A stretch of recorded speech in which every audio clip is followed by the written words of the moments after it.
Hello everyone. तो आज हम लोग शुरू करने वाले हैं क्लास 6 साइंस का chapter number 11 nature's treasures. School vacation are always fun for Bhoomi and Surya. School के जो वैकेशन है वो भूमि और सूर्या के लिए हमेशा ही मज़े वाली बात होती है। जैसे आप सबके लिए भी छुट्टियां जब आती हैं तो कितने खुश हो जाते हैं आप लोग। तो दिस वैकेशन जो है, इस वैकेशन में वो अपने आजी के घर जाने वाले हैं। उनकी आजी का मतलब है यहाँ की ग्रैंड मदर। आजी जो है उनकी कहाँ रहती हैं? वेस्टर्न घाट के किनारे एक फॉरेस्ट के पास रहती हैं। तो जो वहाँ का विलेज का जो एयर होता है वो शहर के एयर या फिर सिटी के एयर से ज़्यादा ठंडी और फ्रेश होती है। They can see beautiful hills, stream and many interesting plant, animal and birds around them. और वहाँ फॉरेस्ट पास में है, इसीलिए वहाँ पे वहाँ का वेदर अच्छा है। वहाँ पे हिल्स, उनको बहुत सुंदर हिल्स दिखाई देते हैं, अच्छी हवा चलती है और बहुत सारे इंटरेस्टिंग प्लांट्स, एनिमल्स भी दिखते हैं और बर्ड्स भी उनके आसपास देखने के लिए मिल रहा है। After one afternoon, Bhumi and Surya asked Aji to tell them more about the place। और एक दिन वो आजी से बोलते हैं कि मतलब हमें इस जगह के बारे में और कुछ बताइए। आजी बच्चों को बताती है कि children, do you know that this place has several treasures of nature that enrich our lives. यानी ये जो जंगल है, ये जो जगह है, वेस्टर्न घाट का जो जगह है, वो यहाँ ये जो है नेचर का एक ट्रेजर के रूप में है, जहाँ पे बहुत तरह की यहाँ की जो एनवायरनमेंट है बहुत ही ज़्यादा रिच है। The pure air is refreshing and the soil is so fertile. और जो ये इतनी फ्रेश जो हवा है, बिल्कुल प्योर एयर है, यानी इसमें कोई भी पोल्यूशन नहीं है। यहाँ की एयर में पोल्यूशन नहीं है। और ये जो मिट्टी है यहाँ की, वो बहुत ही ज़्यादा फर्टाइल है, जो कि सपोर्ट करती है बहुत सारे लिविंग बीइंग को सरवाइव करने में। Moreover this place gets plenty of sunlight which is useful in many ways. और यहाँ पे जो सनलाइट आती है वो बहुत तरह से यूज़फुल होती है। यानी सनलाइट का तो यूज़ हमारी लाइफ में, पौधों की लाइफ में एक बहुत ही ज़्यादा इम्पॉर्टेंट रोल प्ले करता है। Different varieties of trees provide food and shelter to the animals including various birds and insects. यहाँ पे जो जितनी वैरायटी, अलग अलग वैरायटी के जो ट्री पाए जाते हैं, उनसे क्या मिलता है? उनसे एनिमल्स को, बर्ड्स को फूड और शेल्टर मिलता है। इसमें एनिमल्स भी इंक्लूडेड है, बर्ड्स और इंसेक्ट को भी। तो can you think of more such treasures of the nature. क्या आप इनके अलावा और कोई, मतलब ऐसा कोई ऐसी कोई जगह है जिसे आप नेचर का ट्रेजर कह सकते हैं? तो आप सोचिए थोड़ा। यहाँ पे देखिए कितना सुंदर एक पिक्चर दिया हुआ है विलेज का। भूमि रिप्लाई करती है, Aaji we use water for drinking and growing vegetables. हम जो है पानी का इस्तेमाल पीने के लिए और वेजिटेबल को ग्रो करने के लिए, खेती करने के लिए, सब्जियों को उगाने के लिए करते हैं। आजी कहती है कि yes we need these treasures for our survival, for making our lifes more comfortable. और हम इस ट्रेजर का, पानी जैसे जो पानी है वो नेचर का ट्रेजर है, और उसका इस्तेमाल हम अपने सर्वाइवल के लिए और अपनी लाइफ को कंफर्टेबल करने के लिए इस्तेमाल करते हैं। Without the treasure of nature any form of life on earth is not possible. और बिना इन सब ट्रेजर के, हवा, पानी और इन सब फॉरेस्ट, इन सब के बिना जो है हमारी लाइफ अर्थ पे पॉसिबल नहीं हो सकती है। We all are part of nature. और हम सभी किसके पार्ट हैं? हम सभी नेचर के पार्ट हैं। आज ही एक्सप्लेन करती है कि कैसे हमारे चारों तरफ जो हवा है वो हमारे लिए कितनी इम्पॉर्टेंट है और हमारे सर्वाइवल के लिए वो कितनी ही एसेंशियल है। तो let us find out more about air. अब हम नेक्स्ट टॉपिक पढ़ते हैं 11.1 air. One morning Bhumi and Surya see Aaji performing some breathing exercise. Bhumi और सूर्या देखते हैं कि आजी जो है कुछ ब्रीदिंग एक्सरसाइज कर रही हैं। आजी उन्हें भी बोलती हैं कि आप लोग भी करो। तो शी सेज, वो कहती हैं, I am taking deep breath in and letting them out. यानी मैं सांस अंदर ले रही हूँ और बाहर छोड़ रही हूँ। तो this help in getting more fresh air in the lungs to stay healthy. और ये मुझे मदद करता है। ये कैसे हमें मदद करता है? ये हमारे लंग्स को हेल्दी रखने में मदद करता है। टू ये हमारे अंदर लंग्स में जाता है एयर और हमें हेल्दी रहने में मदद करता है। भूमि एंड सूर्या सिट विद आजी and start taking deep breaths. और जो भूमि और आर्य हैं दोनों ही आजी के साथ बैठ जाते हैं और गहरी सांस लेना शुरू करते हैं। यहाँ पे देखिए आज ही जो है ब्रीदिंग एक्सरसाइज करती हुई दिखाई गई हैं। Let us also perform a breathing exercise. अब यहाँ पे देखिए लेटेस्ट एक्सपीरियंस में है, टेक अ डीप ब्रेथ, एक गहरी सांस लीजिए एंड देन ब्रीथ आउट, उसके बाद धीरे धीरे उसे बाहर छोड़िए। Take a deeper breath in again, फिर से गहरी सांस लेना है and hold your breath for a long as you can, यानी जब तक आप रोक सकते हो उस ब्रेथ को अपने अंदर रोक के रखना है। उसके बाद धीरे धीरे ब्रीथ आउट करना। How long can you hold your breath, आप कितनी देर के लिए अपनी सांस को रोक सकते हैं। How do you feel when you hold your breath, और आपको कैसा लगता है, ये भी आपको एक्सपीरियंस करना है कि आपको कैसा लगता है जब आप अपनी सांसों को रोकते हैं। तो इस एक्टिविटी से हमें ये पता चलता है कि बहुत ही ज़्यादा हम ज़्यादा समय के लिए अपनी सांस को ब्रेथ को रोक के नहीं रख सकते हैं। जो एयर है जो हम ब्रीथ करते हैं उसमें क्या प्रेजेंट होता है, ऑक्सीजन प्रेजेंट होता है। तो हम एयर से ऑक्सीजन को इनहेल करते हैं और कार्बन डाइऑक्साइड को हम एक्सहेल करते हैं। हमारी जो बॉडी है उसको ऑक्सीजन बहुत सारे फंक्शन करती है और उस फंक्शन के लिए उसे ऑक्सीजन की ज़रूरत होती है। जब हम अपनी ब्रेथ को रोक के रखते हैं ज़्यादा समय के लिए तो हमारी बॉडी में है जो बहुत सारा ऑक्सीजन नहीं जा पाता है और इसीलिए हमारी बॉडी बहुत सारे फंक्शन नहीं कर पाती है। इसीलिए हमें ऑक्सीजन की, हमारे सर्वाइवल के लिए ऑक्सीजन की ज़रूरत होती है। Similarly most of the living being also need oxygen for their survival, यानी हमारे ही जैसे और भी जितने भी लिविंग बीइंग हैं उनको भी ऑक्सीजन की ज़रूरत होती है।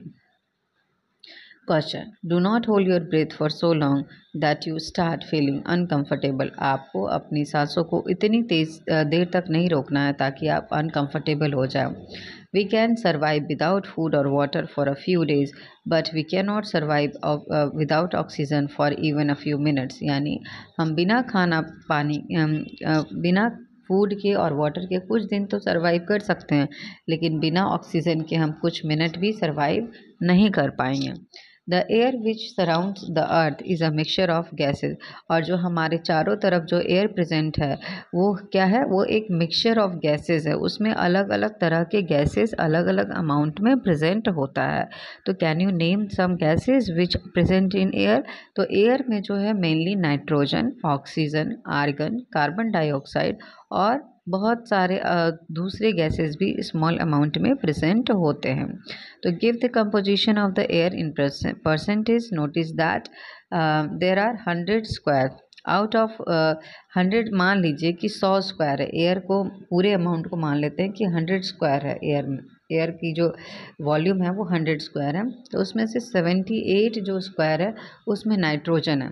यहाँ पे देखिए बहुत अच्छे से बताया हुआ कि उसमें 78 जो स्क्वायर है उसमें नाइट्रोजन फील्ड है, 21 में ऑक्सीजन है और 1% में क्या है, कार्बन डाइऑक्साइड है और अदर गैसेस है, वो 1% में आते हैं।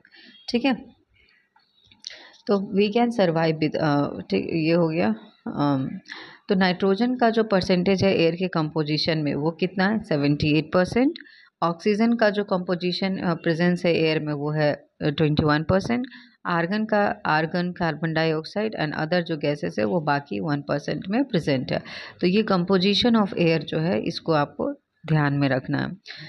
You notice the presence of air when the leaves of the tree rustle, the clothes hanging on the clothesline sway, or the pages of an open book begin to flutter once a fan is switched on.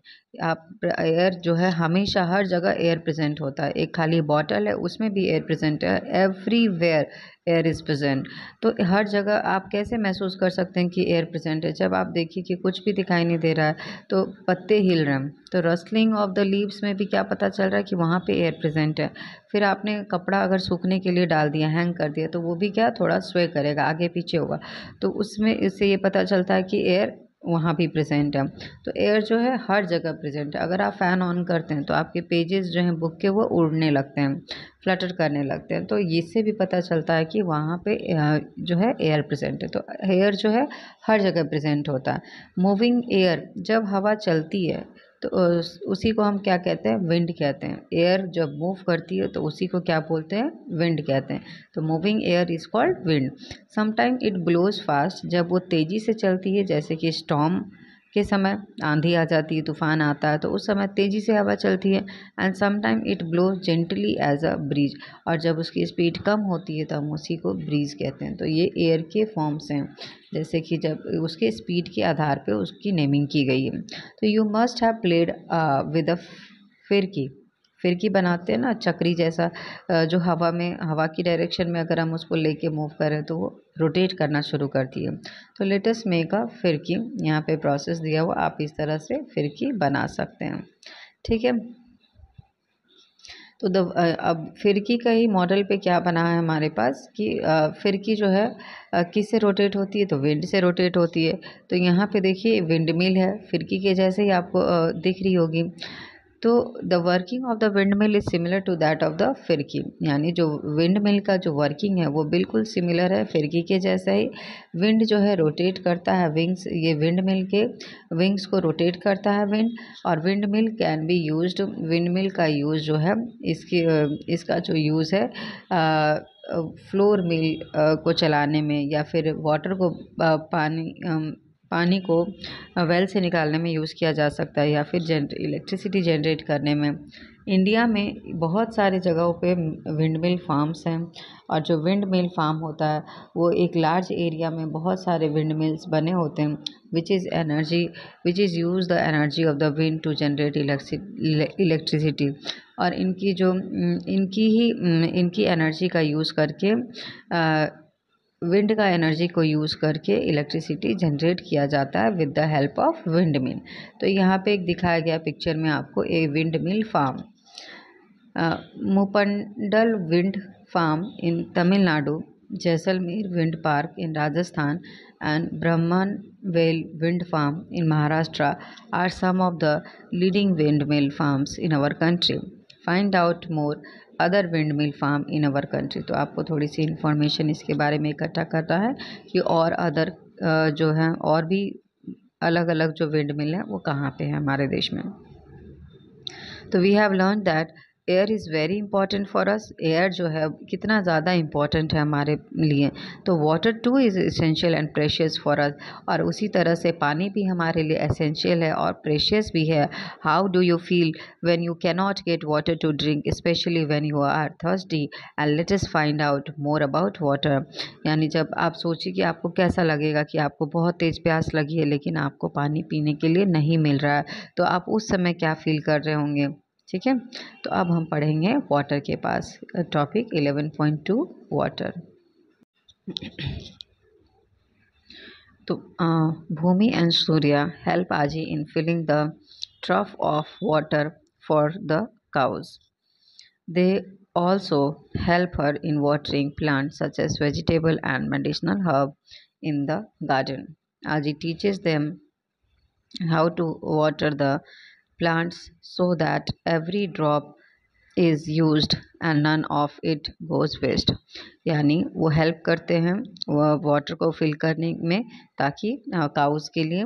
उसके बाद उनकी help करते हैं, आजी की help करते हैं vegetable और जितने भी मेडिसिनल हर्ब्स हैं गार्डन में उनको वाटर करने में।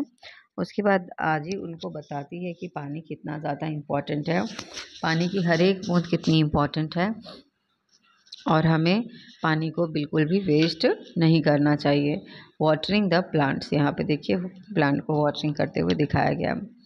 तो can you think of some more uses of water in your daily life. क्या आप और भी यूजेस, आप बहुत तरह से पानी का इस्तेमाल करते हैं हम अपनी डे टू डे लाइफ में, तो आप कुछ भी काम सोच सकते हैं, जैसे कि ड्रिंकिंग के लिए, बाथिंग के लिए, क्लीनिंग यूटेंसिल, फार्मिंग, इन सब में वाटर का यूज़ होता है।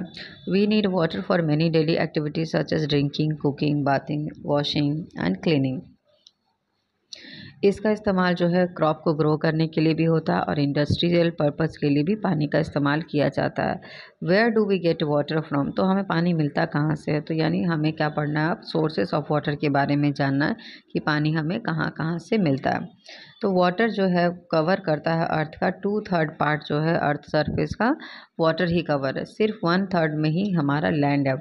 Most of the water is found in the ocean, और ज़्यादातर जो पानी है वो ओशन और सी में ही पाया जाता है। लेकिन जो ओशन और सी का जो वाटर है वो सलाइन है और सॉल्टी है, इसीलिए हम उसको डोमेस्टिक पर्पस के लिए या फिर ड्रिंकिंग पर्पस के लिए, एग्रीकल्चर पर्पस के लिए, इंडस्ट्री यूज़ के लिए यूज़ नहीं कर सकते हैं। इन सब एक्टिविटीज़ के लिए हमें क्या चाहिए होता है, हमें फ्रेश वाटर चाहिए होता है, हमें अंडरग्राउंड वाटर चाहिए होता है। तो जो कि हमारे और जो फ्रेश वाटर है वो कहाँ कहाँ प्रेजेंट होता है, ये प्रेजेंट होता है हमारे आइस शीट में और स्नोज़ में, जहाँ पे ग्लेशियर्स में प्रेजेंट होता है, जो बर्फ़ पिघल के पहाड़ों से नदी में जो गिरती हैं, तो वहाँ से वो पानी जो हमें यूज़ के लिए चाहिए होता है, जो रिवर में प्रेजेंट है, जो लेक्स में है, जो अर्थ के सरफेस पे पाया जाता है, या फिर जो अंडरग्राउंड वाटर है।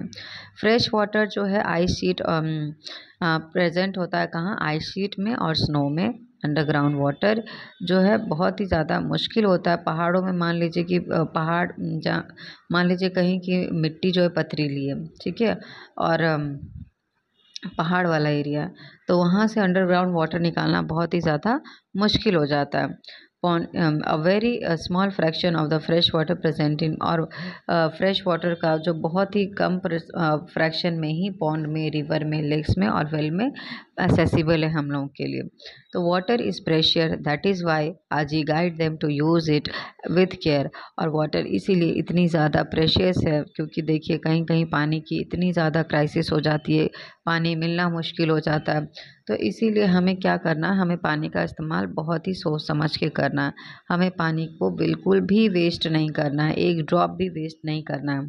तो do you feel that water is being used efficiently in, तो आप देखिए कि क्या आप अपने डेली लाइफ में, अपनी एक्टिविटीज़ में पानी को इफ़िशिएंटली यूज़ कर रहे हैं।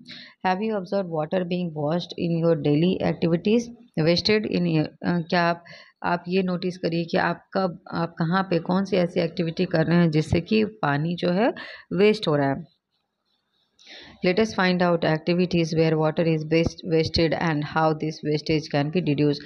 और हमें ये पहले तो चेक करना है कि वेस्टेज कहाँ हो रहा है और फिर इस वेस्टेज को रोकना है, ठीक है। तो यहाँ पे देखिए एक कॉलम बनाया गया है एक्टिविटी का, जैसे hand washing, washing cloth, washing utensil, taking shower, cooking, gardening, brushing teeth. यहाँ पे हम क्या कर रहे हैं, यहाँ पे हम जो भी ये एक्टिविटी कर रहे हैं जहाँ पे हम पानी का यूज़ करेंगे और यहाँ पे कैसे पानी वेस्ट हो रहा है, ठीक है। तो उसको नोटिस करना, उसके बाद उसको रिड्यूस आप कैसे कर सकते हैं, तो यहाँ पे उसके बारे में लिखना है। तो what conclusion can you draw from the information you gather, आप क्या कंक्लूजन निकाल सकते हैं। What can you and your family can do, आप और आपकी फैमिली जो है पानी की वेस्टेज को रोकने के लिए क्या स्टेप्स ले सकती हैं, और आप भी स्टेप्स को या फिर तरीक़ों को बता सकते हैं जिससे कि पानी के वेस्टेज को रिड्यूस किया जा सकता है। एग्जाम्पल जैसे कि turning of the tap when it is not in use and fixing the water, जितने भी लीकेज अगर आपके घर में हो रहा है तो आप उसको क्या करवा सकते हैं, ठीक करवा सकते हैं ताकि पानी का वेस्टेज ना हो। या फिर और क्या कर सकते हैं कि जब अगर इस्तेमाल नहीं कर रहे हैं उस समय टैप को अच्छे से बंद करना। रिसाइकलिंग भी कर सकते हैं पानी का, एंड जैसे कि रेन वाटर को हार्वेस्ट कर सकते हैं और उस तरह से पानी को बचाया जा सकता है। Our country is blessed with numerous rivers, streams and lakes. हमारी जो कंट्री है वहाँ पे बहुत सारी रिवर्स हैं, स्ट्रीम्स हैं, लेक्स हैं। तो have you ever notice plastic bags and rappers floating on its surface water, और आपने देखा होगा जब भी आप रिवर के पास जाते हैं या किसी वाटर बॉडी के पास जाते हैं तो वहाँ पे क्या होता है कि बहुत सारे हमें क्या दिखता है, पोल्यूशन भी दिखता है वहाँ पे, कि बहुत सारे लोग उसमें गार्बेज को फेंक देते हैं, बैग्स होते हैं वहाँ पे, रैपर्स होते हैं। तो इस तरह से हम क्या करते हैं कि फ्रेश वाटर के सोर्सेज को पल्यूट कर देते हैं उसमें थ्रैश को फेंक कर। तो जब वेस्ट को हम अपने घर जब हम, और कभी कभी कोई इंडस्ट्री अगर किसी रिवर के पास होती है तो उस इंडस्ट्री का भी सारा वेस्ट जो गंदा पानी होता है, जो उस सब पॉल्यूटेड पानी जो होता है, पॉल्यूटेड वाटर जो होता है, यूज़ किया जो वाटर होता है और उसमें बहुत सारे केमिकल्स भी प्रेजेंट होते हैं, तो उस इंडस्ट्री के पानी को भी डायरेक्टली जो है रिवर में ही छोड़ा जाता है, ठीक है। तो इस तरह से हम क्या रिवर को पल्यूट कर देते हैं। तो ये सब जो है, और सारा जो डंप होता है, जो वेस्ट होता है, वेस्ट मटेरियल होता है, उसी में रिवर में ही डंप कर दिया जाता है। तो इस तरह की जो ह्यूमन एक्टिविटीज़ होती है उससे वाटर जो है वाटर पोल्यूशन होता है। इस तरह का ही आपको डिस्कस करना है कि आपने अपनी डेली लाइफ में कब देखा है, आपने कैसे देखा है कि वाटर को पोल्यूट किया जा रहा है। ठीक है, तो polluted water is not fit for consumption by living being, और ये जो पोल्यूटेड वाटर है उसको हम इस्तेमाल नहीं कर सकते हैं, उससे वो हमारे लिए बिल्कुल भी अच्छा नहीं है, हेल्दी नहीं है। Fresh water sources are limited, जो भी फ्रेश वाटर का रिसोर्सेज है, जहाँ से हमें फ्रेश वाटर मिलता है, वो लिमिटेड है। There is shortage of water in many parts of, और देखिए कि बहुत सारे आप न्यूज़ में भी देखते होंगे कि चेन्नई में वाटर क्राइसिस हो गया, बेंगलुरु में वाटर क्राइसिस हो गया, तो बहुत से राजस्थान में हमें पानी की पहले से ही कमी होती है। तो इस तरह से हमारे इंडिया के बहुत सारे पार्ट में क्या होता है, वाटर की शॉर्टेज है। At some places people have walk to, और जैसे राजस्थान जैसे एरिया में लोगों को, और महाराष्ट्र के कुछ एरियाज़ में, गुजरात के कुछ एरिया से हमें लोगों को बहुत दूर तक चलना पड़ता है पानी को लाने के लिए। ठीक है, पानी पीने का पानी लाने के लिए। तो everyone does not have the same kind of access to water, हर कोई इतनी आसानी से वाटर अवेलेबल नहीं है, उन्हें वो इतनी आसानी से एक्सेस नहीं कर सकते हैं वाटर को। तो इसीलिए इम्पॉर्टेंट है हमारे लिए कि हम, अगर हमारे पास वाटर अवेलेबल है, हम ईज़िली हम एक्सेस कर सकते हैं वाटर को, तो हमें उसे कंजर्व करना, हमें उसे बहुत ही जुडिशियली यूज़ करना, बिल्कुल भी बहुत वाइजली यूज़ करना है उसको। तो we must also prevent it from being polluted so that water remain fit for consumption for by all living being. और इसीलिए हमें ये भी ध्यान रखना है कि जो भी रिसोर्सेज हमारे पास, जो भी वाटर के सोर्सेज हमारे आसपास मौजूद हैं, उसको हम पल्यूट ना करें, ताकि वो सभी लिविंग बींग के लिए फिट रहे पीने के लिए, यूज़ करने के लिए। इन what ways can you conserve water? तो वाटर हार्वेस्टिंग, जो हम कैसे पानी को कंजर्व कर सकते हैं या फिर बचा सकते हैं, उसको पल्यूट होने से बचा सकते हैं। Water harvesting is one of the method for conserving water. तो वाटर हार्वेस्टिंग यानी पानी को हार्वेस्ट करना, जैसे रेन होती है तो हम उसको क्या इकट्ठा कर लेते हैं, अंडरग्राउंड में भेज देते हैं उस पानी को। तो इस तरह से क्या होता है कि वाटर की हार्वेस्टिंग होती है। इस तरह से ये क्या है, एक वाटर हार्वेस्टिंग भी है, एक मेथड है जिससे कि हम वाटर को कंजर्व कर सकते हैं। बहुत सारी बिल्डिंग में रेन वाटर को कलेक्ट किया जाता है और स्टोर किया जाता है लार्ज क्वांटिटी में। इसको फिर रेन वाटर, और इस मेथड को हम कहते हैं रेन वाटर हार्वेस्टिंग, जब हम रेन वाटर को इकट्ठा करके यूज़ करने के लिए रखते हैं तब। तो do you know that rain water is also harvested in many homes, residential societies और school. It is age old practice in India, और ये बहुत ही पुराना प्रैक्टिस है हमारे इंडिया में कि हम लोग रेन वाटर को स्टोर करके रखते हैं यूज़ करने के लिए।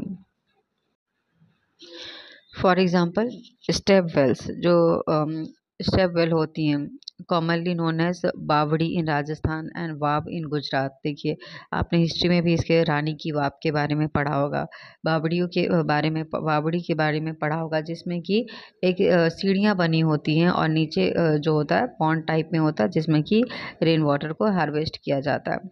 तो are build water harvesting as a response to the scarcity of the water in the, क्योंकि इन सब रीजन में क्या है, राजस्थान और गुजरात में पानी की कमी होती है। तो ये जो स्टेबल होते हैं वो यूनिक, एक अनोखा सिस्टम है वाटर हार्वेस्टिंग करने का।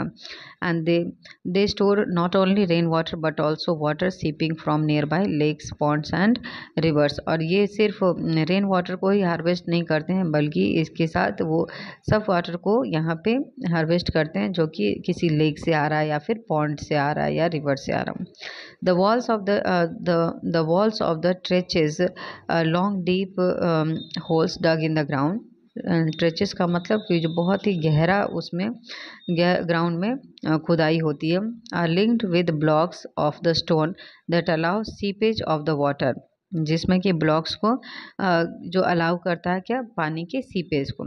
Find traditional water harvesting practice in your locality. अब आपको ये देखना है कि आपके आसपास, देखिएगा कि आसपास कॉमनली कहाँ क्या मिल जाता है, पॉन्ड मिल जाता है हमारे आसपास, तो उस तरह से वाटर को हार्वेस्ट किया जाता है हमारे साइड में। तो discuss with your teacher and parents to learn more about it, और आप अपने टीचर से या फिर अपने पेरेंट्स से डिस्कस कर सकते हैं कि और कौन से मेथड्स हैं, जिससे ट्रेडिशनल मेथड्स कौन कौन से हैं जिससे कि वाटर को हार्वेस्ट किया जाता था। यहाँ पे देखिए पिक्चर बनाया हुआ है तोड़जी का झालरा जोधपुर इन राजस्थान। इस तरह से वाटर को कंजर्व किया जाता है। तो वर्ल्ड वाटर डे, अब यहाँ पे एक बहुत ही इम्पोर्टेंट डे यहाँ पे बताया गया है कि वर्ल्ड वाटर डे जो है वो ऑब्जर्व किया जाता है 22 मार्च को हर साल। ठीक है, तो इन the chapter a journey through states of water, हमने पढ़ा था एक चैप्टर जिसमें कि आपने वाटर के डिफरेंट फॉर्म्स के बारे में बताया था मैंने आपको कि पहले सॉलिड में आइस होता है, लिक्विड में वाटर, और गैसेस में वो वाटर वेपर बन जाता है। तो वहाँ हमने वाटर साइकिल के बारे में भी जाना था कि जहाँ पे सन जो है बहुत ही इंपॉर्टेंट रोल प्ले करता है जब इवापोरेशन होता है वाटर का। तो have you ever observed your mother और grandmother cut raw mangoes and expose them to the hot sun for several days to dry? Let us explore more about the energy from the सन।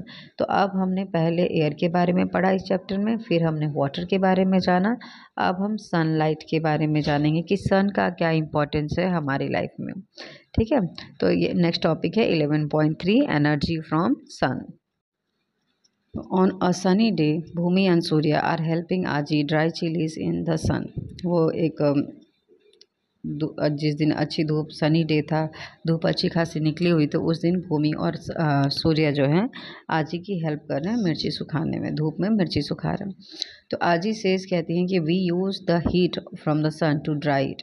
हम क्या use कर रहे हैं वहाँ पे? हम सन की एनर्जी, सन की हीट को यूज़ कर रहे हैं मिर्ची को सुखाने के लिए। तो we can use dry chillies when fresh ones are not available. और हम इसका क्या करते हैं, जब हमारे पास फ्रेश चिलीज़ को तो इतनी दिन तक, मतलब लॉन्ग टाइम के लिए हम प्रिजर्व नहीं कर सकते हैं, इसलिए हम क्या करते हैं कि उसको सुखा लेते हैं, ड्राई कर लेते हैं और फिर हम उसका इस्तेमाल करते हैं। तो I will give you some to take home. और वो बोलती हैं आज कि हम जब वो लोग अपने घर जाएंगे तो वो उनको भी इस्तेमाल के लिए देंगी वो। तो do you know that the sun is the main source of energy on the earth. और इसीलिए हमें पता है कि जो सन है वो है जो सोर्स, एनर्जी का जो मेन सोर्स है हमारे अर्थ पे, क्योंकि जितने भी प्लांट और जितने भी एनिमल हैं सभी किस पे डिपेंड है एनर्जी के लिए? सन पे डिपेंड है। तो we use heat and light from the sun for various purposes. और हम जो सन से हमें हीट और लाइट मिलती है उसको हम अलग अलग काम के लिए यूज़ करते हैं। What are the some activities for which we need heat and light. और कौन सी एक्टिविटी है जिसमें कि हम सन की लाइट को और हीट को यूज़ करते हैं? तो भूमि ने कुछ पिक्चर ड्रॉ किया है कि जिसमें कि हम हीट और सन की जो हीट और लाइट का इस्तेमाल करते हैं। उसके बाद इसने जैसे कि प्लांट को चाहिए फोटोसिंथेसिस करने के लिए सनलाइट, फिर हमें कपड़े को ड्राई करने के लिए चाहिए। और भी एक्टिविटी आप सोच सकते हैं यहाँ पे कि और सनलाइट का हम इस्तेमाल कहाँ कहाँ पे करते हैं। तो वेयर यूज, यहाँ पे देखिए एक काऊ ग्रेज कर रहा है यहाँ पे। तो look at the cow, it is grazing grass and getting energy from it. वो ग्रास ग्रेज कर रही है काऊ और वहाँ से एनर्जी ले रही है। तो no, I think this cow getting energy from the sun. लेकिन ये बॉय क्या बोलता है कि ये जो है सन से एनर्जी ले रही है। The cow is eating the grass, grass leave need sunlight to grow. क्योंकि इनडायरेक्टली मान लीजिए कि कोई भी चीज़ है वो इनडायरेक्टली और डायरेक्टली सन पे डिपेंड है। ठीक है, इससे ये बताना चाहता है। Sunlight help plant to prepare food, क्योंकि सनलाइट से ही पौधे जो हैं खाना बना पाते हैं और उस पौधे को एनिमल्स या फिर दूसरे जो एनिमल्स और ह्यूमन बींग्स सब खाते हैं, उस पर डिपेंड होते हैं। तो the sun also provide all living being on the earth with heat and light and it is the main source of energy. Sun जो है सारे लिविंग बींग को अर्थ पे हीट और लाइट प्रोवाइड करता है और इसीलिए जो सन है वो मेन सोर्स ऑफ एनर्जी है। बहुत सारे हाउस होल्ड में इंडिया में water is offered to sun early in the morning as a expression of gratitude to the sun. और बहुत सारे रीजन में हमारे यूपी बिहार में क्या करते हैं, सूर्य को अर्घ दिया जाता है। क्यों हम ये अर्घ दे के हम क्या एक्सप्रेस करना चाहते हैं? हम सन को एज अ गॉड वर्शिप करते हैं और उनको धन्यवाद देना चाहते हैं कि आपकी वजह से ही हमारी लाइफ पॉसिबल हो पा रही है। ठीक है, is a form of expression of gratitude to the sun. तो have you ever seen solar panel on the roof? क्या आपने देखा है कि कभी सोलर पैनल लगे होते हैं रूफ पे, जिससे कि on the top street lights या फिर स्ट्रीट लाइट के टॉप पे देखिएगा कि वहाँ पे भी क्या लगा होता है, एक सोलर पैनल लगा होता है। The solar panel capture the sun energy and produces electricity. Solar panel क्या करता है, सन एनर्जी को कैप्चर करता है और उससे इलेक्ट्रिसिटी प्रोड्यूस करता है। Energy from the sun can also भी directly use for cooking in the, और इसी तरह से सन से जो एनर्जी आती है, सोलर एनर्जी का हम इस्तेमाल सोलर कुकर में भी कर सकते हैं, ताकि जिसको सोलर कुकर में करते हैं कुकिंग के लिए इस्तेमाल करते हैं, और फिर वाटर हीटिंग में भी करते हैं सोलर वाटर हीटर के इस्तेमाल करने से। One cannot imagine the life on the earth without the sun. और बिना सन के तो कोई इमेजिन ही नहीं कर सकता कि बिना सनलाइट के या फिर बिना सन की एनर्जी के तो हम अर्थ पे लाइफ को इमेजिन नहीं कर सकते, क्योंकि सब कुछ उसी पे डिपेंड है। The sun is the main source of energy on the earth and plant get energy. जो प्लांट है वो सन से एनर्जी लेते हैं और वो फूड प्रोड्यूस करते हैं। एनिमल जो है उस प्लांट को खाते हैं और ग्रो करते हैं। हम भी जो हैं हम फूड प्लांट से भी लेते हैं और एनिमल से भी लेते हैं। तो ये जो साइकिल है अर्थ का, जो बिना ये जो साइकिल है अर्थ पे, वो बिना सन के पॉसिबल नहीं है। ये जो है, ये जो लाइफ है, ये जो सर्वाइवल ऑफ लिविंग बीइंग है, वो बिल्कुल सन पे ही डिपेंडेंट हैं। So we all are dependent on the sun as a main source of energy. Where do you find large variety of plants and animals. अब हम नेक्स्ट पढ़ने वाले हैं किसके बारे में, फॉरेस्ट के बारे में। अब नेक्स्ट टॉपिक है 11.4 forest. One morning Aaji take Bhoomi and Surya for walk in the forest. यानी कहाँ लेकर जाती हैं उनको, फॉरेस्ट में वॉक के लिए लेके जाती हैं।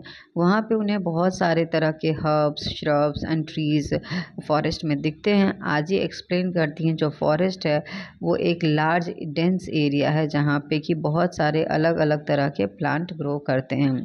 तो forest are large area with dense growth of various plant. यानी वहाँ पे बहुत सारे ट्रीज़ का ग्रोथ होगा, प्लांट का ग्रोथ होगा, तो वो एरिया क्या कहलाता है, फॉरेस्ट कहलाता है। On the way they collected some nellikai, यानी Kannada term for Indian gooseberries. यानी वहाँ पे उनको बहुत सारे गूसबेरीज मिले that have fallen from on the ground, जो कि कहाँ गिर गए थे, नीचे ज़मीन पे गिर गए थे। आज ही कहती हैं उनको कि we have tradition in the village not to pluck fruits from the trees, they are left for the animals and birds to eat. यानी हमारे उनके वहाँ पे क्या ट्रेडिशन है कि उनको फल को तोड़ना नहीं है ट्री से, वो बर्ड्स और एनिमल्स के लिए होता है। डिस्कस, और यहाँ पे एक फॉरेस्ट की पिक्चर भी दी हुई है। Discuss with your friend what and make a list at least 5 product that we get from forest. यानी 5 ऐसे चीज़ों के नाम आपको मेंशन करना है जो कि आपको फॉरेस्ट से मिलता है। आगे देखिए, forest are a natural home for many wild animals. Forest में कौन रहता है, बहुत सारे वाइल्ड एनिमल रहते हैं, बर्ड्स रहती हैं, इंसेक्ट रहती हैं। तो ये इन सब का फॉरेस्ट जो हो गया नेचुरल होम हो गया। तो फॉरेस्ट में क्या मिलता है उनको, फूड मिलता है, शेल्टर मिलता है, रहने की जगह मिलती है, खाने के लिए मिलती है। तो in nature every animal depend on other life form for survival. यानी हर एक जो एनिमल है वो एक दूसरे पे डिपेंडेंट होता है अपने सर्वाइवल के लिए। In nature every animal depends on other life forms. जो हर एक जो एनिमल है वो डिपेंड है दूसरे लाइफ फॉर्म्स पे अपने सर्वाइवल के लिए। जो डाइवर्सिटी है लाइफ फॉर्म का वो इंश्योर करता है कि हर एक को फूड मिले, ठीक है, हर एक को क्या मिले, खाना मिले, ताकि वो सर्वाइव कर सके। हर एक लिविंग बीइंग जो है फूड मिल सके। So the diversity of the life form ensure food for every living being. However, over the years the forest cover has been decreasing. और धीरे धीरे जैसे पॉपुलेशन में इंक्रीज आ रहा है वैसे वैसे फॉरेस्ट कवर भी घटता जा रहा है, जो कि मेनली ह्यूमन एक्टिविटीज़ की वजह से है कि लार्ज स्केल पे जो है पेड़ को काटा जा रहा है, ट्रीज़ को काटा जा रहा है। It takes many years to grow a new forest. जो एक फॉरेस्ट को उगाने के लिए बहुत साल लगते हैं, मैनी ईयर्स लगते हैं। और न्यू फॉरेस्ट और रिस्टोर लॉस्ट फॉरेस्ट, यानी एक कटे हुए फॉरेस्ट को रिस्टोर करने में भी बहुत साल लग जाते हैं। इसीलिए हमें क्या करना चाहिए, जो भी फॉरेस्ट हैं उनको हमें प्रिजर्व करना चाहिए। हमारी रिस्पॉन्सिबिलिटी है कि हम उसको प्रिजर्व करके रखें, so that they get enough time to regenerate. ताकि उनको we must preserve and use forest responsibly. और उनका इस्तेमाल भी इस तरह से, अगर इस्तेमाल करते भी हैं तो इस तरह से कर सकते हैं ताकि उनको आसानी से रिस्टोर भी किया जा सके, ठीक है। वन महोत्सव जो होता है एक वीक लॉन्ग इवेंट होता है जिसको सेलिब्रेट किया जाता है पूरे कंट्री में जुलाई के महीने में. It is festival. It is a forest festival during which new plants and trees are planted. एक ऐसा फेस्टिवल होता है, एक ऐसा फॉरेस्ट फेस्टिवल होता है जिसमें कि नए नए प्लांट्स को लगाया जाता है.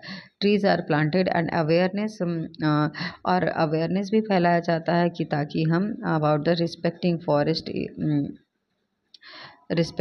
Forest is raised. ठीक है, यानी फॉरेस्ट को बचाने के लिए, उनकी रिस्पेक्ट करने के लिए हमें अवेयरनेस भी फैलाते हैं इस समय.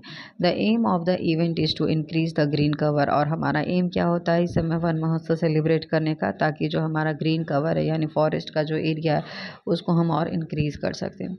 You too can plan a Van Mahotsav in your community. आप लोग भी अपने लेवल पे क्या कर सकते हैं कि वन महोत्सव अपनी कम्युनिटी के साथ मना सकते हैं, यानी ट्री प्लांट कर सकते हैं.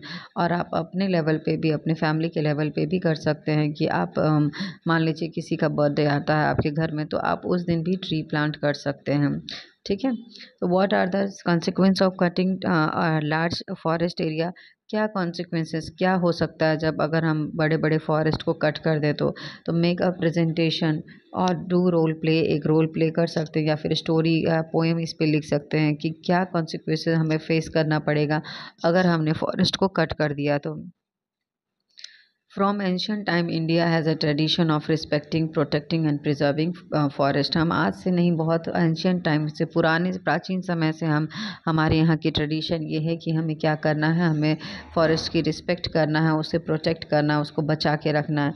You have already जो आपने about the sacred groups in the chapter diversity in the living world, many efforts have been made by the common people to prevent cutting. यानी यहाँ पे सैक्रेड ग्रुप्स इन चैप्टर हमने पढ़ा क्या, diversity in living world में कि और हमने ये भी पढ़ा, हम ये भी जानते हैं कि हमारे जो लोग हैं, जो कॉमन पीपल है, वो कैसे कितने सारे हमारा मूवमेंट भी चला जिसमें कि पेड़ों को बचाने के लिए लोगों के द्वारा, लोकल लोगों के द्वारा चलाया गया.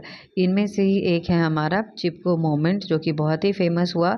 ये जो स्टार्ट हुआ था 1970s में उत्तराखंड में, previously part of Uttar Pradesh, जो कि पहले उत्तराखंड जो है स्टेट जो है पहले उत्तर प्रदेश का ही पार्ट था, बाद में वो 2000 में अलग होके उत्तराखंड बनाया गया.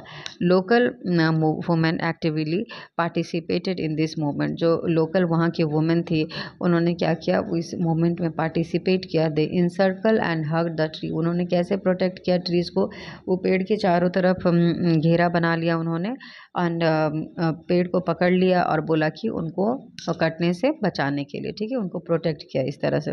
ड्यूरिंग अब यहाँ पे भूमि और सूर्या की बात करते हैं कि जब वो वॉक कर रहे थे फॉरेस्ट में तो उन्होंने नोटिस किया कि बहुत सारे जो लीव्स है वो ग्राउंड में लीव्स बहुत सारे, अब जंगल है तो वहाँ पे पत्ते झड़ेंगे पेड़ से तो वो नीचे आके गिरेंगे. तो सॉइल में गिरे, मिट्टी पे गिरे हुए हैं, तो वहाँ पे क्या हो गया, डंप सॉइल फील्स डैम, यानी थोड़ा उनको मॉइस्चर महसूस हुआ वहाँ पे. आज ही ने एक्सप्लेन किया कि the roots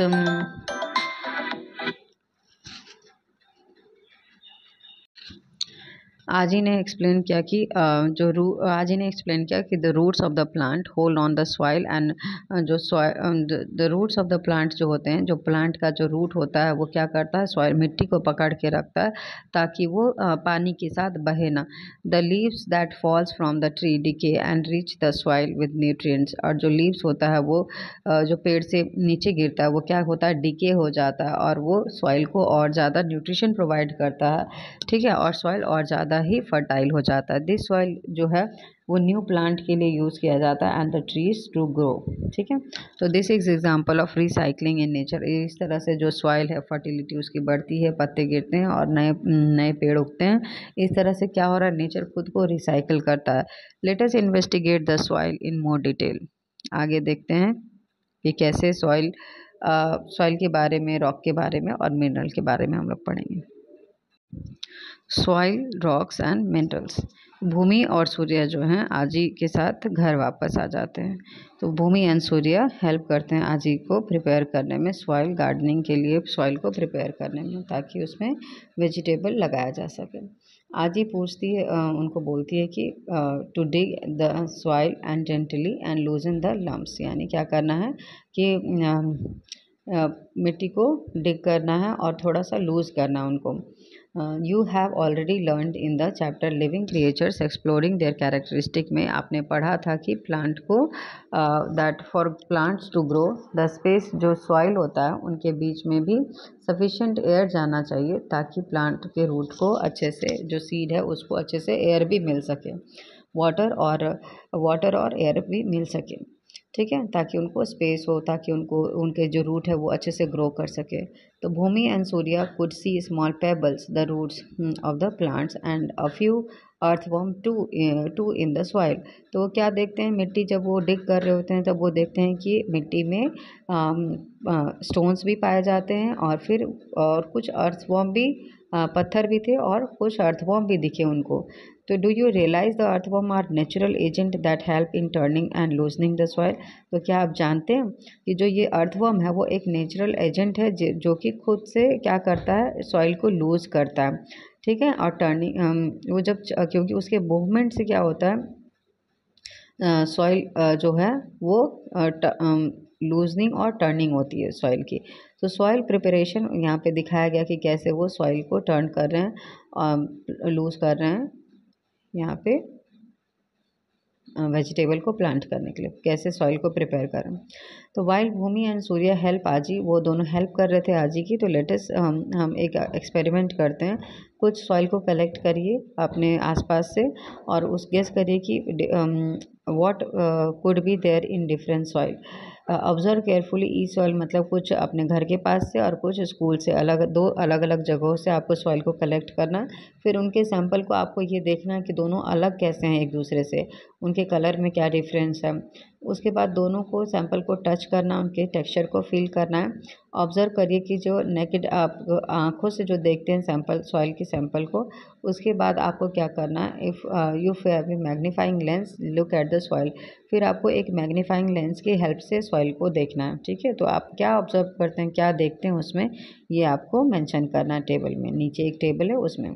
remember to wash hands thoroughly after touching the soil collected from the different places. Sometimes soil has a garbage carries germs that may be harmful to us. यानी फिर जब अगर आप मिट्टी को छूते हैं तो आपको क्या करना है, उसके बाद अच्छे से हैंड वॉश करना चाहिए, क्योंकि जो गार्बेज प्रेजेंट होता है सॉइल में उसमें जर्म्स प्रेजेंट होते हैं जो कि हमारे लिए हार्मफुल हो सकते हैं, ठीक है।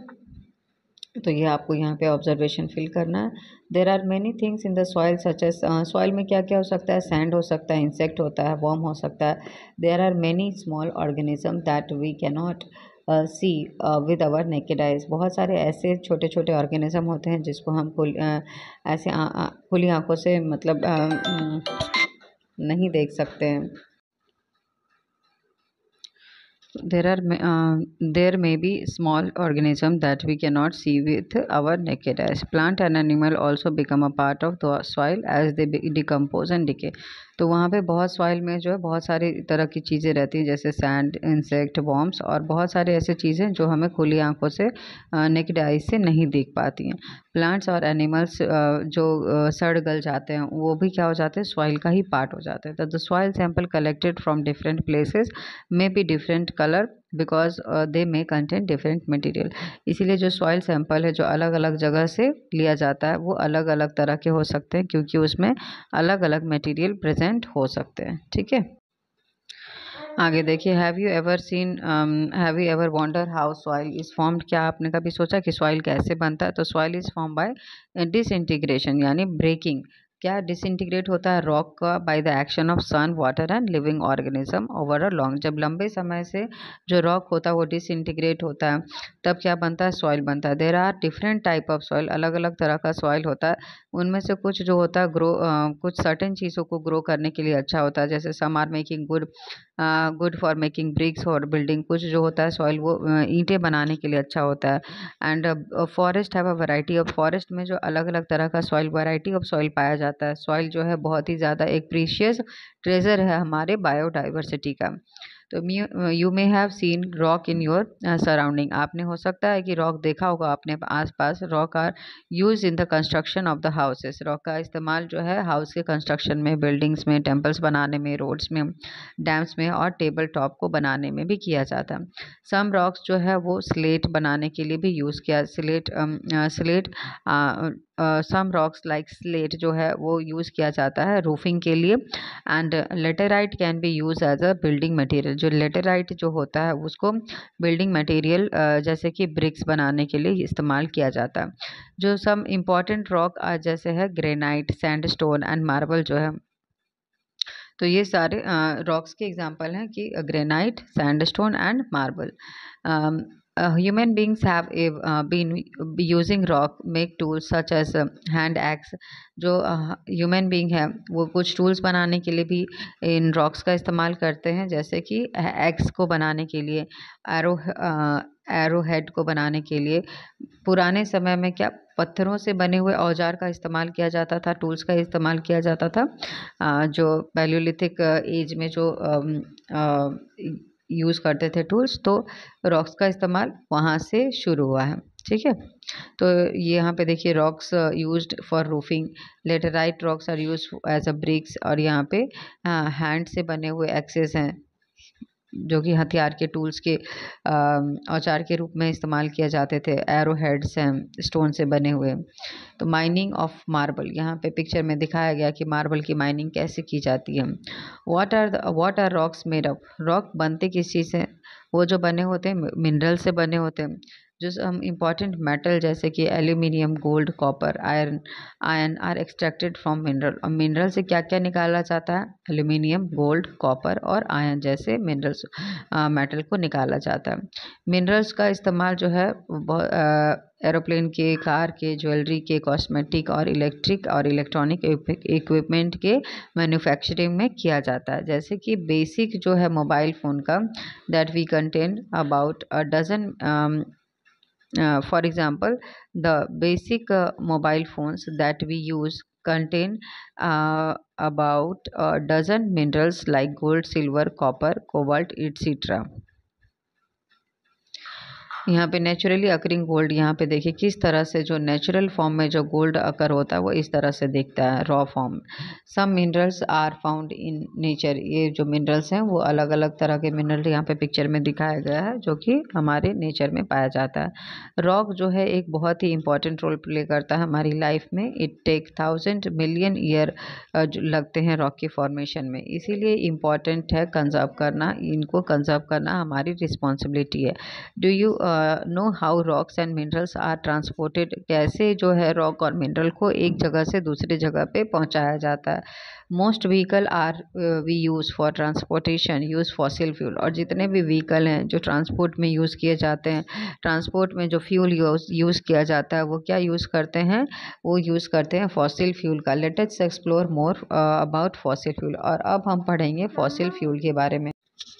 तो आगे हम बढ़ते हैं फॉसिल फ्यूल के बारे में। Late us explore more about the by performing activity, conduct a survey vehicle in your, आपके आसपास जितने भी व्हीकल आपको दिखते हैं उसके सर्वे करना है, उनसे पूछना है कि किस तरह का फ्यूल उसमें यूज़ होता है और उस डाटा को यहाँ इस टेबल में रिकॉर्ड करना। What are the most common type of fuel used, सबसे ज़्यादा कॉमनली क्या यूज़ किया जाता है, पेट्रोल, डीजल, जो कि बहुत ही वाइड लेवल पे यूज़ किया जाता है, और पेट्रोल, डीजल, केरोसिन ये ऑब्टेन किया जाता है पेट्रोलियम से। Petroleum with along with natural gas and coal are commonly called fossil fuel, यानी पेट्रोलियम, नेचुरल गैस और कोल को हम क्या कहते हैं, फॉसिल फ्यूल कहते हैं। They are formed essentially from the remain of the microorganism and plant that got buried deep inside the earth and were converted to petroleum, natural gas and coal. It takes millions of years for these fuels to form, यानी जो petroleum है वो कैसे बनता है, वो बनता है माइक्रो ऑर्गेनिज्म और प्लांट के डिके होने से बनता है, जो कि अर्थ में कहीं ना कहीं बरीड हो जाते हैं और वो लंबे समय तक दबे हुए रहते हैं अर्थ के अंदर। इनको मिलियंस ऑफ ईयर्स लगते हैं एक फ्यूल में बनने में। Natural gas is used for cooking and generating electricity. Natural gas का इस्तेमाल हम कुकिंग के लिए और इलेक्ट्रिसिटी को जनरेट करने के लिए इस्तेमाल करते हैं। आजकल जो है इट इज़ हम लोग क्या यूज़ कर रहे हैं, कंप्रेस्ड नेचुरल गैस का इस्तेमाल कर रहे हैं, सीएनजी का इस्तेमाल कर रहे हैं व्हीकल को चलाने के लिए या फिर as a vehicle fuel. It is ये जो सीएनजी है वो क्लीनर है, वो लेस पोल्यूशन करता है हमारे एनवायरनमेंट को, ज़्यादा पेट्रोलियम से कम हार्म पहुंचाता है पेट्रोल और डीजल से, इसीलिए इसको क्लीनर फ्यूल कहा गया है।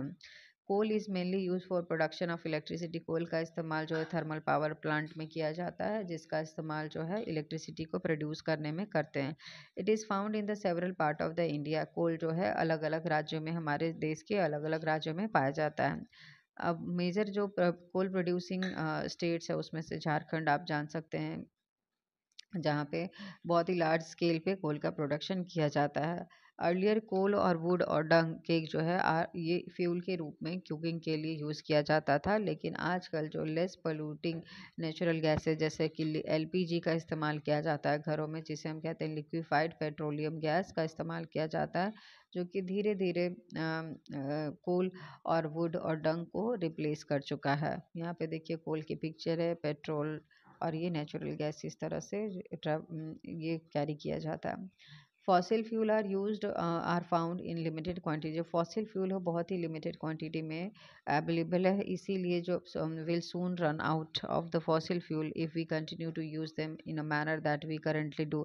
यानी अगर हम ज़्यादा इस्तेमाल करेंगे फॉसिल फ्यूल का तो वो क्या हो जाएंगे, ख़त्म हो जाएंगे।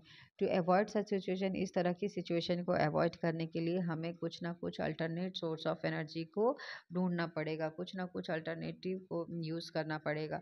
व्हेन फॉसिल फ्यूल को जब बर्न किया जाता है तो उसमें से स्मोक निकलता है, कार्बन डाइऑक्साइड निकलता है, जो कि हमारे एयर को भी बहुत ज़्यादा पोल्यूट करता है। Over dependency on fossil fuel for transportation as a domestic fuel as resulted in large scale of air pollution. और इतनी ज़्यादा जो डिपेंडेंसी है हमारी फॉसिल फ्यूल के ऊपर ट्रांसपोर्टेशन के लिए और डोमेस्टिक फ्यूल के लिए, तो इसकी वजह से क्या हुआ है, एयर पोल्यूशन भी क्या हुआ है, बहुत ज़्यादा इंक्रीज हुआ है। वेकिंग और फॉसिल फ्यूल को हम कैसे, let us do our bit to conserve, हम अपने लेवल पे कैसे फॉसिल फ्यूल को कंजर्व कर सकते हैं। जैसे जहां आपको मान लीजिए आसपास की जगह पे आपको अगर कहीं जाना है तो आप बाइक का इस्तेमाल ना करके आप किसका इस्तेमाल कर सकते हैं, आप साइकिलिंग कर सकते हैं या फिर वॉक करके जा सकते हैं। ज़्यादा से ज़्यादा हमें पब्लिक ट्रांसपोर्ट का इस्तेमाल करना चाहिए। आगे टॉपिक है 11.7 natural resources, renewable and non renewable.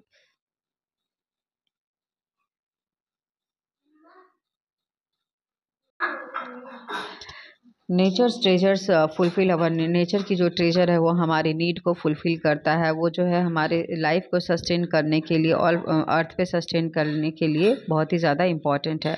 For example we get heat and, जो हमें हीट और लाइट मिलती है सन से, वाटर मिलता है रिवर से, फूड मिलता है प्लांट और एनिमल से।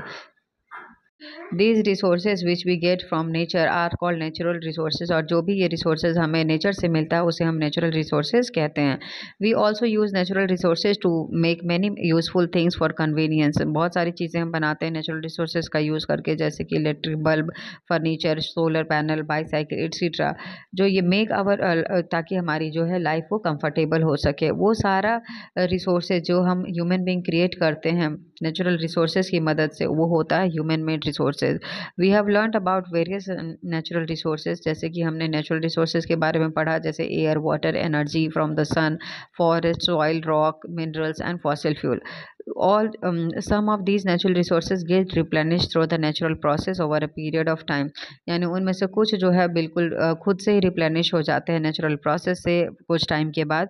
अगर इफ़ यू रिमेंबर, आज ही ने भूमि और सूर्य को कहा था कि they could collect only those nellikai that had fallen on the ground. सिर्फ वो वही नेलिकई कलेक्ट कर सकते हैं जो कि ग्राउंड पे गिरे हों।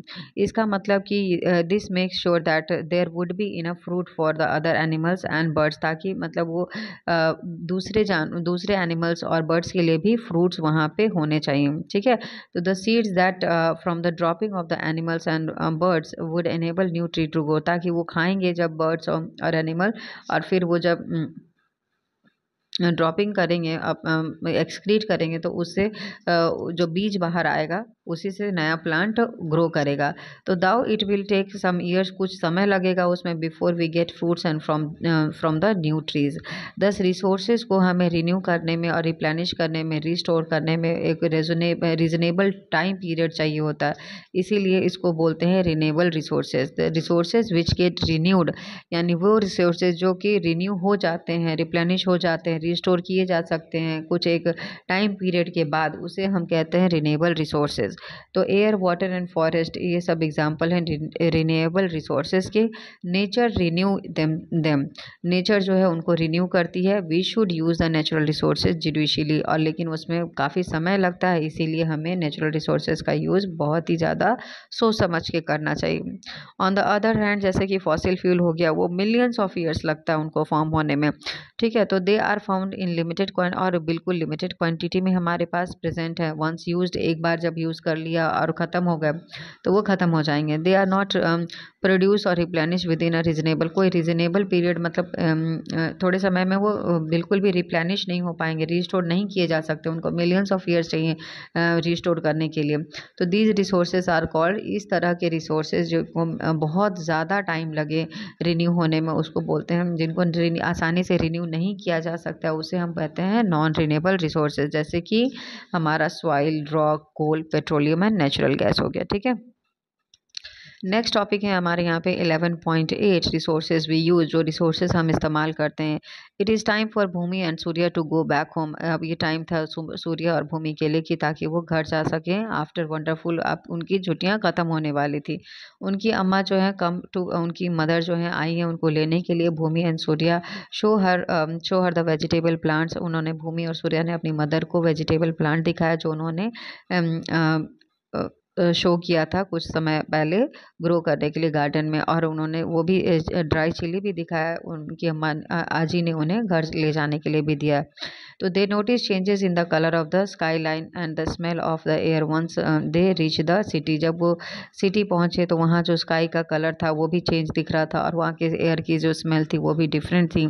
देर आर वेरी फ्यू ट्रीज, वहाँ बहुत ही कम, सिटीज़ में तो बहुत ही कम ट्रीज दिखाई दिए उनको। The air does not smell as good as the air और एट द आईजीज प्लेस, और एयर भी उतनी ज़्यादा फ्रेश स्मेल नहीं कर रही थी जितनी ज़्यादा अच्छी जो एयर आजी के घर के पास थी। They can smell smoke from the vehicle, और उनको क्या किस चीज़ की स्मेल आ रही थी, स्मोक की स्मेल आ रही थी जो कि व्हीकल से आ रहे थे। द एयर इज़ पोल्यूटेड, वहाँ का सिटी का जो एयर था वो भी पोल्यूटेड है। अम्मा कहती हैं कि yes, when we use fossil fuel in our vehicle, जब हम फॉसिल फ्यूल का इस्तेमाल करते हैं अपने व्हीकल में तो स्मोक, उसमें से स्मोक निकलता है। Now there are vehicle cause, अब यहाँ पे बहुत सारे ऐसे व्हीकल भी आ चुके हैं जो कि कम पोल्यूशन करते हैं, कॉज करते हैं। फॉर एग्जांपल कि इलेक्ट्रिक व्हीकल का, तो that we do not release any smoke, जो कि स्मोक रिलीज नहीं करते इलेक्ट्रिक व्हीकल, इसीलिए जो people are making an effort to create alternative, इसीलिए लोग लगे हुए हैं ताकि कोई दूसरा अल्टरनेटिव ढूंढा जा सके जो कि कम पोल्यूशन फैलाए। तो can you list some alternative for reducing air pollution, कुछ ऐसे अल्टरनेटिव के बारे में आपको सोचना है और लिखना है यहाँ पे जो कि कम एयर पोल्यूशन करे। We use many natural resources in our everyday life, हम अपनी डेली लाइफ में बहुत सारे नेचुरल रिसोर्सेज का इस्तेमाल करते हैं। Let us identify some resources that we use by performing activity 11.6, और इसमें यहाँ पे आपको देखना है कि आप कौन सा काम करते हुए किस नेचुरल रिसोर्सेज का इस्तेमाल करते हैं। जैसे कि वॉशिंग, जब आप कपड़ा धो रहे हैं तब आप वाटर का इस्तेमाल कर रहे हैं, जब आप क्ले का टॉय बना रहे हैं तब आप सॉइल का इस्तेमाल कर रहे हैं, जब आप फायरवुड का इस्तेमाल कलेक्ट कर रहे हैं तब आप वहाँ पे वुड का, फॉरेस्ट का इस्तेमाल, नेचुरल रिसोर्स क्या है उसमें, फॉरेस्ट हो गया। मेकिंग काइट्स, पेपर का इस्तेमाल कर रहे हैं तो वहाँ भी कहीं ना कहीं आप ट्री का, प्लांट का, फॉरेस्ट का इस्तेमाल कर रहे हैं। हैविंग ब्रेकफास्ट, तो फिर भी वहाँ पे प्लांट ट्री आता है। तो हाउ मैनी, अच्छा नहीं, मे हैविंग ब्रेकफास्ट, तो how many natural resources did you list, यहाँ पे आपने कितने तरह का नेचुरल रिसोर्सेज के बारे में जाना। तो how many natural resources did you list, compare your list with that of your friend. आपके दोस्त के साथ मतलब आपको कंपेयर करना है अपना लिस्ट का। तो you and your friends have listed many natural resources that we use every day. यानी आप लोगों ने क्या किया होगा कि बहुत सारे ऐसे नेचुरल रिसोर्सेज का लिस्ट बनाया होगा जो कि हम डेली लाइफ में यूज़ करते हैं। These resources are air, water, soil and food from the plants. ये सारे रिसोर्सेज कहीं ना कहीं हमें एयर से मिलते हैं, वाटर से, सॉइल से, और फूड जो हम खाते हैं वो प्लांट से हमें मिलते हैं और एनिमल से। तो we get this resources from natural and also make things using them for our consumption. और ये सारी चीज़ें हमें नेचर से मिलती हैं और इस चीज़ को हम अपने कंजप्शन में यूज़ करते हैं, इस्तेमाल करते हैं। तो therefore we must conserve our natural resources and use them responsibly without wasting them. यानी हमें अपने नेचुरल रिसोर्स का इस्तेमाल बहुत ही रिस्पॉन्सिबिलिटी के साथ करना चाहिए और उनको बिल्कुल भी वेस्ट नहीं करना है। इस तरह से हम क्या कर सकते हैं, कंटिन्यू कर सकते हैं, fulfil our present need while also saving for the future without harming the environment. और इस तरह से अगर हम वाइजली इस्तेमाल करते हैं नेचुरल रिसोर्सेज का तो हम अपने प्रेजेंट की ज़रूरतों को भी पूरा करते हुए फ्यूचर के लिए भी सेव कर सकते हैं और बिना इन्वायरमेंट को भी बचा सकते हैं। बिना इन्वायरमेंट को नुकसान किए हम ऐसा सब कुछ कर सकते हैं। तो each earth provide enough to satisfy every man's need but not for every man's greed. यहाँ पे महात्मा गांधी का एक बहुत ही अच्छा कोट दिया हुआ है कि अर्थ जो है हमारी नीड को तो पूरा कर सकती है लेकिन हमारा जो लालच है उसको पूरा नहीं कर सकती है। यहाँ पे देखिए कीवर्ड्स पे आ जाते हैं, air, coal, forest, fossil fuel, human made resources, natural gas, natural resources, non-renewable resources, petroleum, renewable resources, rock, soil, sun, water, rainwater, harvesting. Classify, experience, explore, investigate, observe, survey. अब समरी पे आते हैं। Resources required for our survival are provided by nature. जो भी resources हमारे survival के लिए ज़रूरी है वो नेचर हमें देता है। Resources provide by the nature, जो नेचर से हमें रिसोर्सेज मिलते हैं उसे हम नेचुरल रिसोर्स कहते हैं। जो मेन इंपॉर्टेंट नेचुरल रिसोर्सेज कौन से हैं, air, water, energy from sun, forest, soil, rocks, minerals and fossil fuel. जो भी रिसोर्सेज ह्यूमन क्रिएट करते हैं, ह्यूमन बींग्स अपनी नीड को पूरा करने के लिए करते हैं, उसे ह्यूमन मेड रिसोर्सेज कहते हैं। नेचुरल रिसोर्सेज को क्लासिफाई किया जा सकता है renewable resources and non renewable resources. Resources जिसे हम रिन्यू कर सकते हैं, रिप्लेनिश कर सकते हैं, रीस्टोर कर सकते हैं नेचुरल प्रोसेस से विद इन रीजनेबल टाइम, उसे हम बोलते हैं नेचुरल रिसोर्सेज। रिसोर्सेज दैट जो कि लिमिटेड है क्वांटिटीज़ में, जिसको हम रिप्लेनिश नहीं कर सकते रीजनेबल टाइम के अंदर, उसे हम कहते हैं नॉन रिन्यूएबल रिसोर्सेज। जितने भी लिविंग बींग हैं इंक्लूडिंग ह्यूमन डिपेंड करते हैं किस पे, नेचुरल रिसोर्सेज पे। अपने सर्वाइवल के लिए नेचुरल रिसोर्सेज पे डिपेंड करते हैं, इसीलिए हमें नेचुरल रिसोर्सेज का इस्तेमाल बहुत ही जुडिशियली और वाइजली करना चाहिए। आई होप कि आपको चैप्टर अच्छे से समझ में आया होगा। तो अगर वीडियो पसंद आता है तो उसे लाइक करिए, सब्सक्राइब करिए और अपने फ्रेंड्स के साथ शेयर करिए। Thank you.